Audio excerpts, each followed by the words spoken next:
British racing summer festivals, there's always something unique to all of them. Top-class racing everywhere, but at Ascot you've got the morning suits and the top hats, glorious Goodwood, the linen and the Panamas. Here at Newmarket's July Festival, well, you don't really need too much, to be honest with you. It's pretty chilled, or chill as they say nowadays. You just need yourself and a pair of sunglasses. Though on a day like this, you probably just pop them jauntily on the head like that and watch the horses in the lovely old pre-parade ring here. A mile or so down the road from the wind-lashed steps of the Rowley Mile, this is Newmarket's other track, the cute tree-fringed summertime one, and Wathnan Racing is here on the July Festival's opening day with 3 fancied runners. We're starting off with Space Legend in the first, the Group 3 Bahrain Trophy for young stayers. And through the wonder of television, I've relocated to the other side of town and the training yard of William Haggas. Some great champions have been housed here, most recently Baid, and in the stable of the Eclipse winner Mukadram stands Space Legend, who'll be very much the centre of attention in the Bahrain Trophy, the race that lifts the curtain on this year's Newmarket July Festival. And here is the trainer of Space Legend, William Haggas.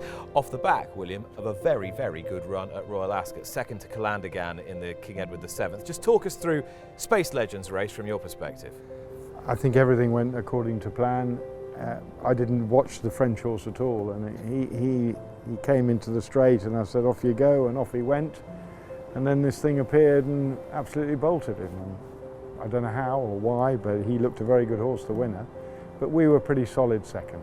And Calandagan has stormed into the lead from Space Legend, then Royal Supremacy. Calandagan's going to be a runaway winner of the King Edward VII Stakes. Calandagan for France, seeing off Space Legend. Tell me a little bit about the way that this horse has progressed through his career and whether he is on a par with what you were expecting or whether he's exceeded what you'd expect. Well, he didn't run that great as a 2-year-old. He ran second at Chelmsford. It wasn't the right race for him, but we wanted to get a run into him. I've always felt he'd be better at 4. He's a great big horse, and I didn't think he'd probably do as well as he's done at this stage of his career. I thought he was a bit of more of a slow burner. But he won his maiden well. He should have won the predominant comfortably, I thought, and then he ran very solid at Ascot. So, you know, this race at Newmarket will tell us whether he's a genuine Ledger horse. And I know that St Ledger is a race that's very close to your heart, and you always like to try and get a horse on that route. You did it with the King and Queen's horse, Desert Hero, last year. How would you assess this horse in terms of his career progression relative to that one at an equivalent stage? Well, he's going the right way. Desert Hero won a handicap off 94 at the Royal meeting and then progressed to the Gordon and then the Ledger. This horse was into a group race on his 4th start, listed on his 3rd. I don't usually do that. But as I say, you know, if he's a genuine Ledger horse, he has to win and win pretty nicely at Newmarket. Keep your fingers crossed. Yeah. Space Legend. The big hope for Wathnan Racing in the opening race of the whole July Festival, the Bahrain Trophy. So on to the second race of the meeting, and this is the July Stakes. It's the oldest surviving 2-year-old race in the whole calendar.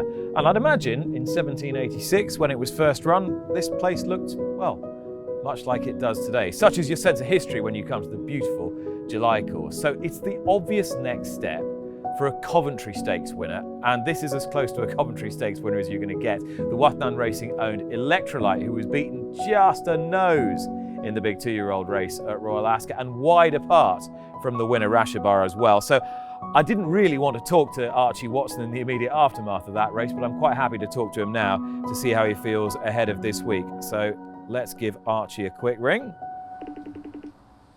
Hi Archie. Genuinely never used FaceTime in my life. there's a first time for everything. You're looking very smart there in your 3 lion shirts. Is this ahead of the cricket tomorrow or is it the football of the weekend? It's cricket, not that I'm more just like the top rather than follow the sport massively, yeah. All right, we're set for some top sport here at Newmarket this week, and you could be making a pretty early splash with Electrolyte in the July Stakes.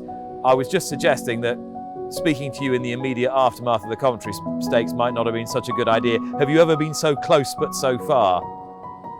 Yeah, that's probably the closest we've been, but so far, yeah, to get beat a nose, yeah, across the track, it was very frustrating. But you know, the main thing that showed us all that we've got a very, very talented horse. You know, I was delighted with the run, and he's come out of it absolutely great. And you know, we're really looking forward to Thursday and the rest of the season. Yeah. Now coming Electrolyte, the near side, running close to the finish here. Russia on the far side. Close call here, very close. Electrolyte is up there with Columnist and Russia on the far side.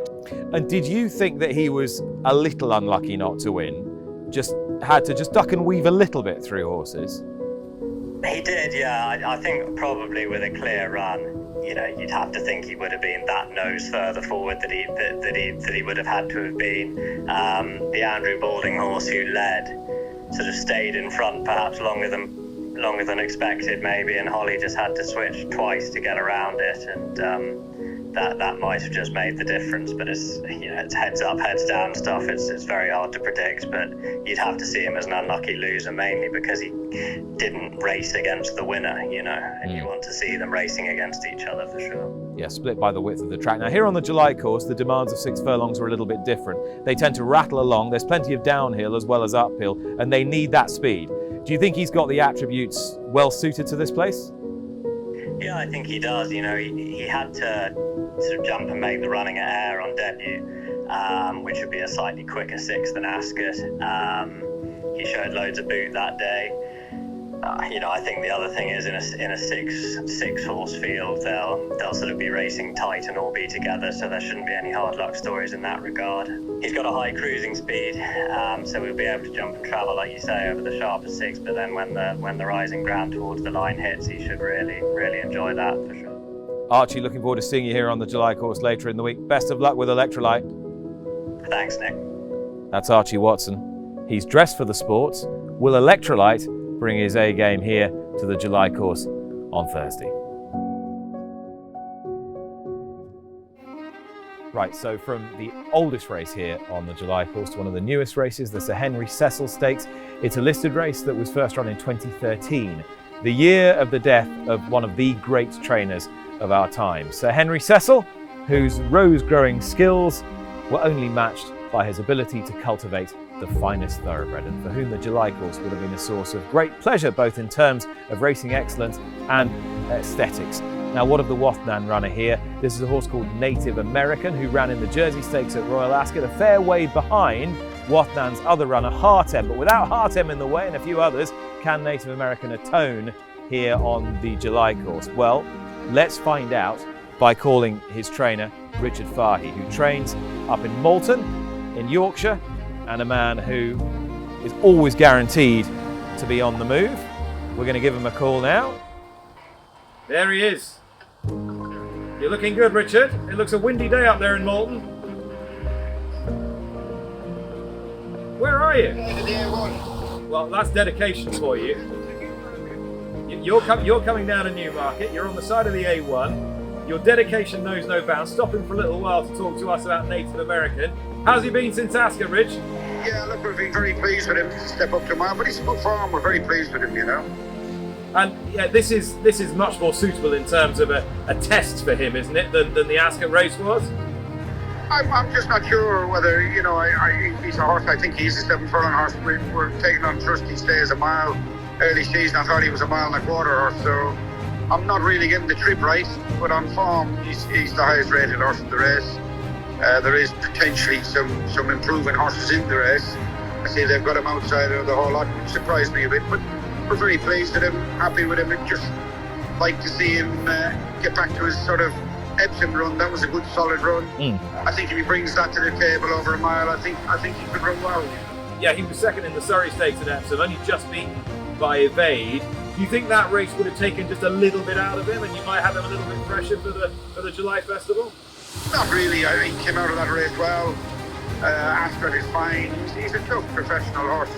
You just need to get him winning. It's all about winning, as we know on this sport, and just finding his right trip. We are dipping a little bit in and out of different trips, but hopefully if he stays a mile, he'll run a big race. All right, Richard, we're excited to see him. Thanks so much for stopping, and safe travels on the way down to Newmarket. Thank you. Cheers. Well, there you are. That was Richard Fahey. The breeze has just got up here at Newmarket. Let's hope it blows him down the A1 nice and safely. I forgot to ask him whether he was into rose growing. Probably hasn't got the time, to be honest.